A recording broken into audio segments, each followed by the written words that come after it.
السلام علیکم ورحمۃ اللہ وبرکاتہ۔ رب اشرح لی صدری ویسر لی امری واحلل عقدۃ من لسانی یفقہوا قولی۔ رب زدنی علما رب زدنی علما رب زدنی علما۔ اللہم فقہنا فی الدین، اللہم فقہنا فی الدین، اللہم فقہنا فی الدین الی آمین۔ ہم لوگ قواعد پڑھ رہے تھے، میم ساکن کے قواعد۔ میم ساکن کے قواعد جو ہم پڑھ چکے ہیں، پھر سے ریویژن کریں گے، ریوائز کریں گے۔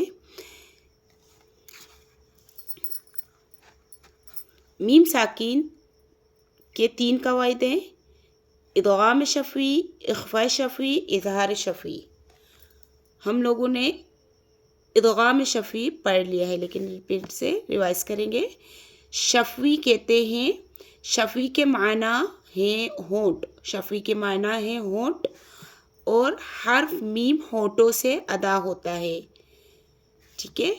ادغام شفوی، میم ساکن کے بعد اگر میم متحرک آ جائے، میم ساکن کے بعد میم متحرک یعنی کہ زبر زیر پیش والی جو میم آ جائے تو میم ساکن کی آواز کو میم متحرک میں مکمل طور پر ملا کر پڑھیں گے اور گننا کریں گے۔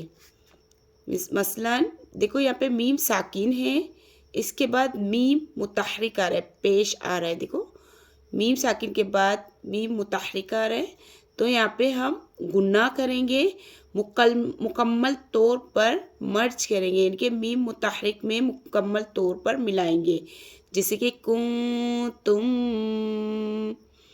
صحیح ہے، امید کرتی ہوں یہ آپ لوگ سمجھ گئے ہوں گے۔ انشاءاللہ آج پڑھیں گے اخفاء شفوی۔ اخفاء شفوی، شفوی کے معنی ہونٹ ہیں۔ میم ساکن کے بعد اگر با آ جائے، میم ساکن کے بعد اگر با آ جائے تو میم ساکن کی آواز کو چھپا کر پڑھیں گے اور گننا کریں گے۔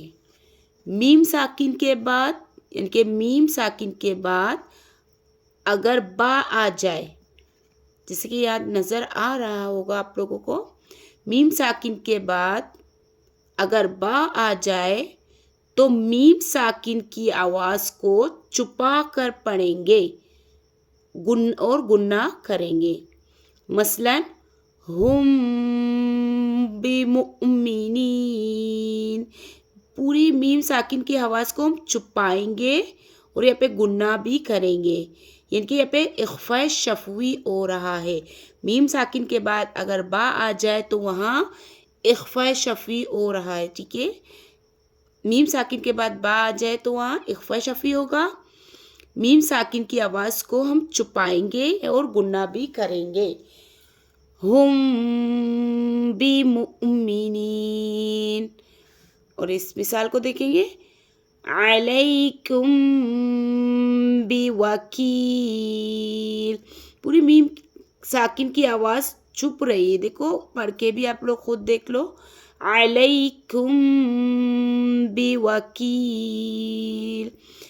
میم ساکن کے بعد اگر با آ جائے تو وہاں اخفاء شفوی ہوگا، یعنی گننا ہوگا۔